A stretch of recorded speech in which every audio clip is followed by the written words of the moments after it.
warahmatullahi wabarakatuh. Alhamdulillahilladzi anzalal Qur'an hudan linnasi wa bayyinatin minal huda wal furqan. Asyhadu an la ilaha illallah wahdahu la syarikalah wa asyhadu anna sayyidana Muhammadan rahmatan lil alamin. Allahumma shalli wa sallim wa barik wa karim wa hadzal nabiyil karim sayyidina wa habibina wa syafi'ina wa qurrati a'yunina wa maulana Muhammad sallallahu alaihi wasallam.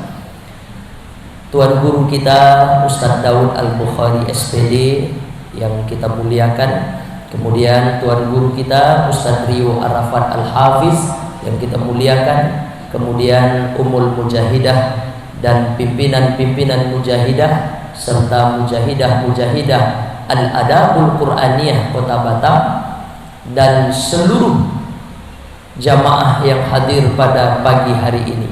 Kecil tak tersebut nama, besar tak pula terhimbau gelarnya. Mudah-mudahan yang senantiasa istiqomah datang ke pengajian, insya Allah kita tidak bisa bersaing dengan orang yang hafal Quran. Kita mungkin juga sholat malamnya tidak bisa bersaing dengan orang yang satu rakaatnya sampai bisa membaca setengah juz. Kita juga mungkin juga tidak bisa bersaing urusan sedekah. Ada orang sekali berinfak 5 juta, kita tak bisa. Kita juga bukan orang yang bisa pergi ke Palestina, ke Suriah menolong saudara-saudara kita yang sedang dizalimi. Lalu dengan cara apa kita pesan surga Allah? Salah satu caranya adalah man salaka thariqah. Siapa saja orang yang melewati suatu jalan yaltamisu fihil ilman, untuk mencari ilmu, sahalallahu lahu thariqan ilal jannah, maka dimudahkan Allah jalannya masuk surga. Insyaallah seluruh jamaah Al-Adabul Quraniyah Kota Batam pagi hari ini calon-calon bidadari surga. Amin ya rabbal alamin. Hadis ini menyebut hak, ya. 6 hak muslim terhadap muslim lainnya. 6 hak muslim terhadap muslim lainnya. Satu di antara 6 hak seorang muslim terhadap muslim lainnya itu adalah apabila meminta nasihat, maka haknya adalah berikan dia nasihat. Nah, ibu-ibu yang dimuliakan Allah Subhanahu wa taala. Jadi kalau datang kawan kepada kita, "Bu, tolonglah bagi saya nasihat." Maka itu haknya. Dan kewajiban kita memberikan dia nasihat. Dan bukankah agama ini juga bermakna nasihat? Agama Islam, din adalah nasihat. Jadi agama ini nama lainnya adalah nasihat.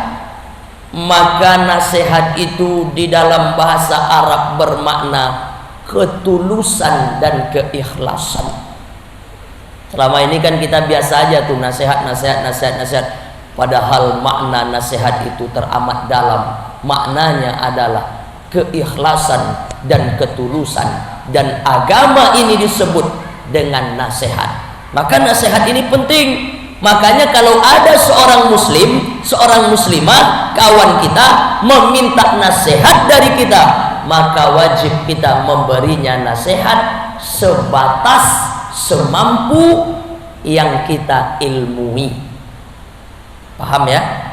Contoh, Bu, tolong bagi saya nasihat bagaimana agar rumah tangga sakinah mawaddah warahmah. Ibu belum nikah. Ini kan jamaah AAQ ini banyak yang muda-muda ya.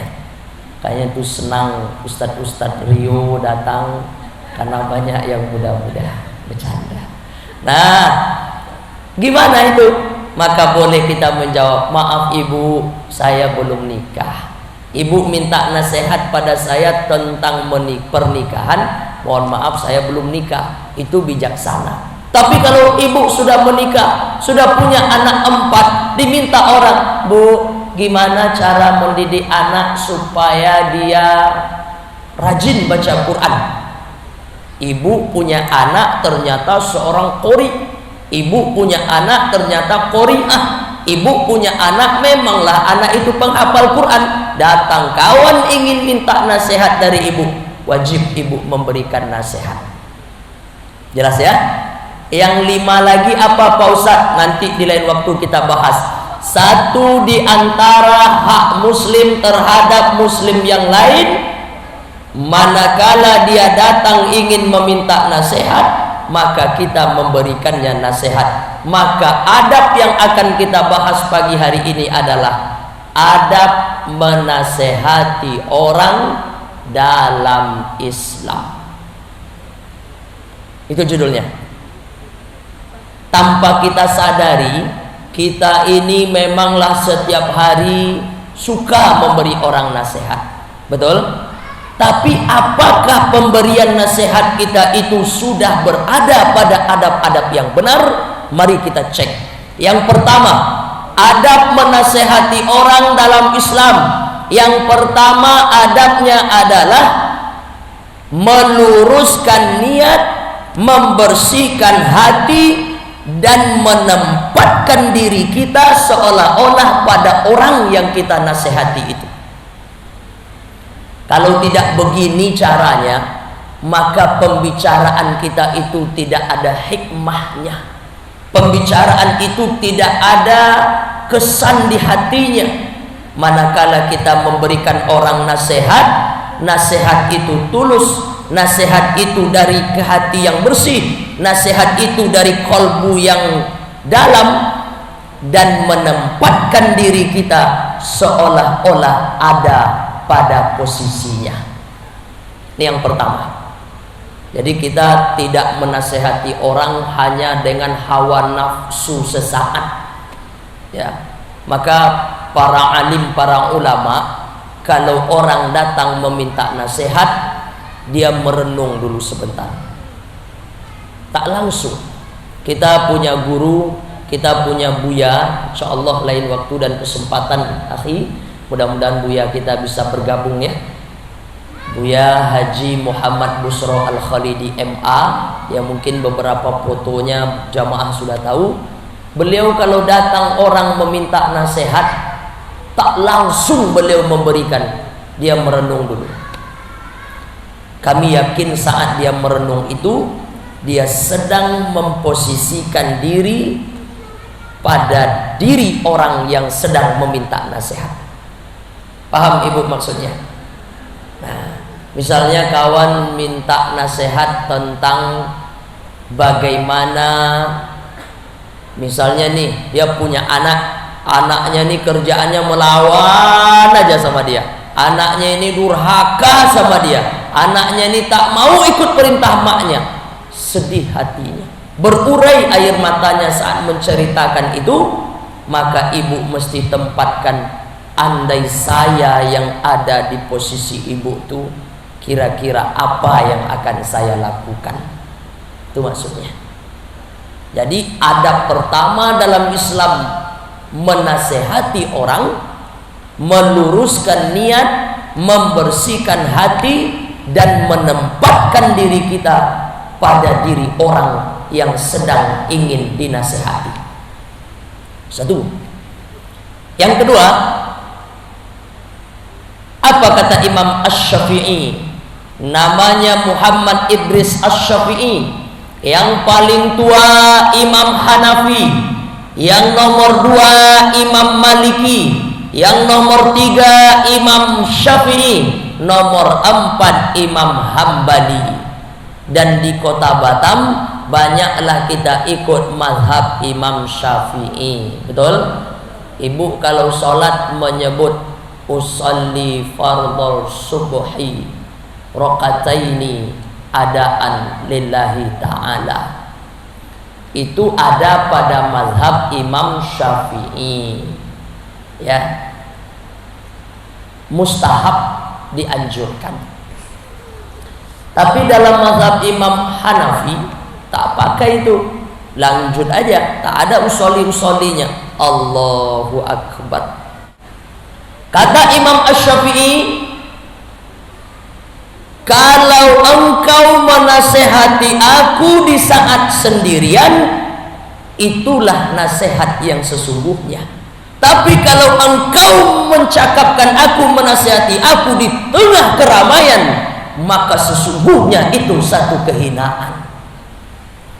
Adab yang kedua menasehati orang adalah tidak boleh menasehati orang di tengah keramaian.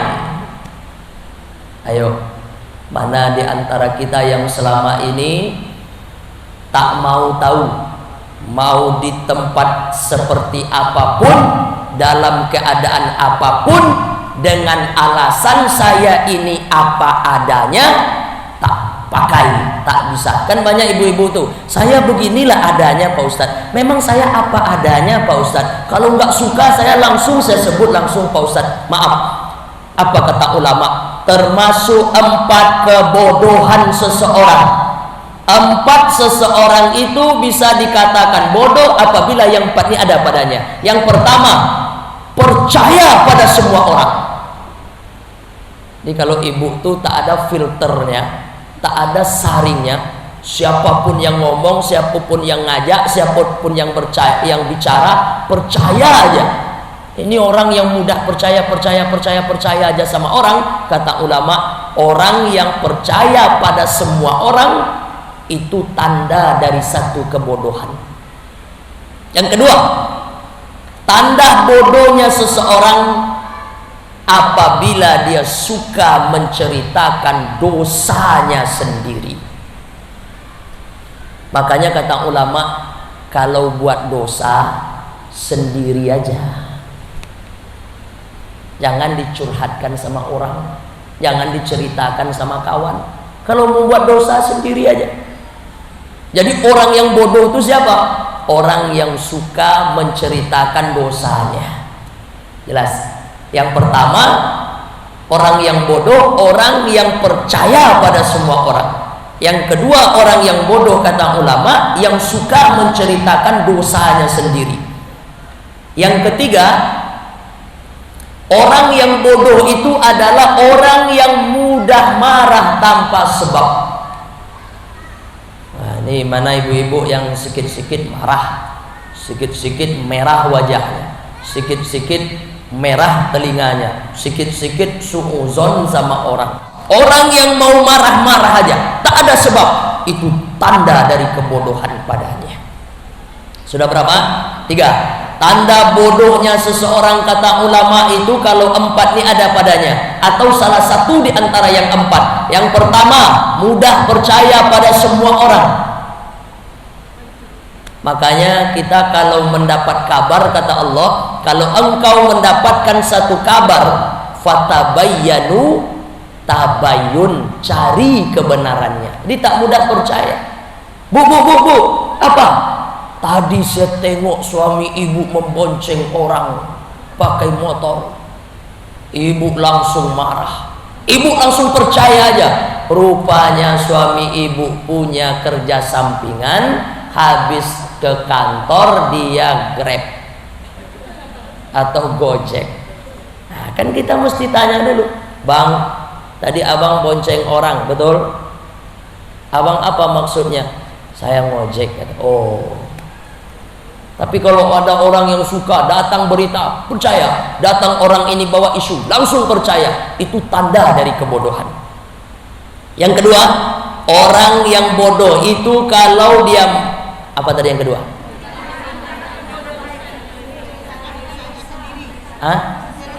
Ya, saya itulah lemah saya itu. Apa yang sudah saya ceramahkan itu saya lupa. Ya.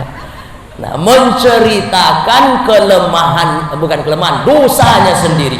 Yang ketiga, orang yang bodoh itu orang yang mudah marah tanpa sebab. Yang keempat, inilah kaji kita pada pagi hari ini. Siapa itu orang yang bodoh? Orang yang bodoh kata ulama, orang yang suka menasehati orang tidak pada tempatnya. Jadi jangan ibu pakai lagi saya apa adanya. Memang beginilah saya. Campakkan itu lagi. Dengan kita sudah mengaji di Al-Adabul Qur'aniyah, kita belajar adab-adab di dalamnya, maka tak ada lagi saya memang begitu orangnya Pak Ustaz, kalau saya nggak suka langsung saya ngomongin. Ibu tuh bodoh, ibu tidak beradab. Maka orang yang cerdas itu adalah dia memilih tempat yang terbaik untuk menasehati orang. Apa kata Imam Asy-Syafi'i? Ustaz ulang sekali lagi.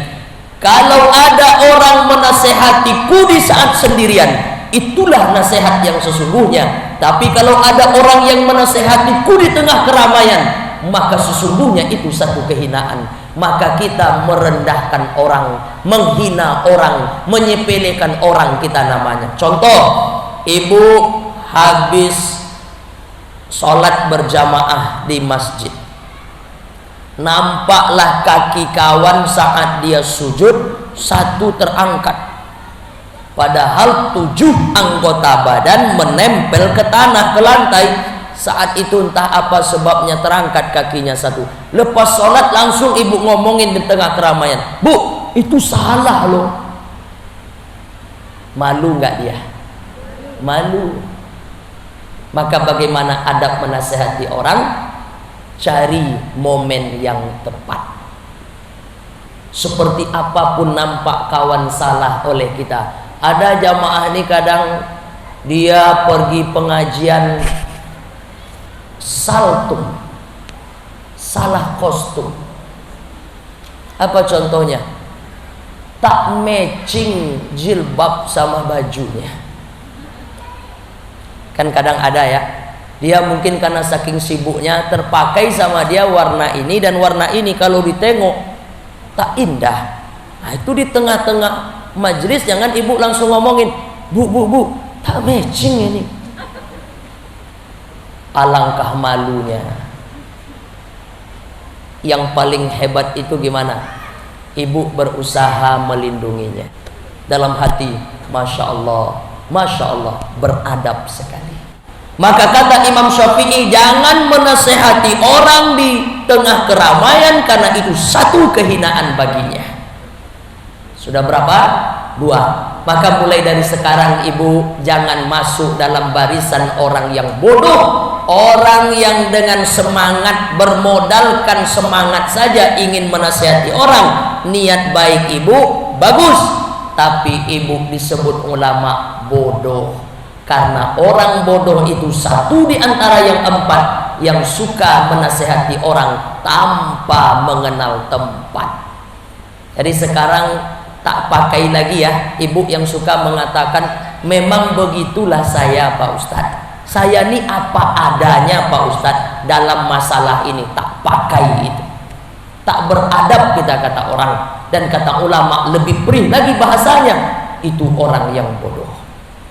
Yang pertama, kalau kita menasihati orang, luruskan niat, bersihkan hati, tempatkan diri kita, posisikan diri kita dalam posisi orang yang akan kita nasihati. 2, jangan sesekali menasehati orang di tengah keramaian, karena bukan nasihat namanya, tapi merupakan kehinaan. Ini dalam perkara apapun ya ibu ya, menasehati anak. Ibu pernah ikut training parenting nggak? Pernah? Boleh nggak kita mencela anak kita, memarahi anak kita di tengah kawan-kawannya? Nggak boleh.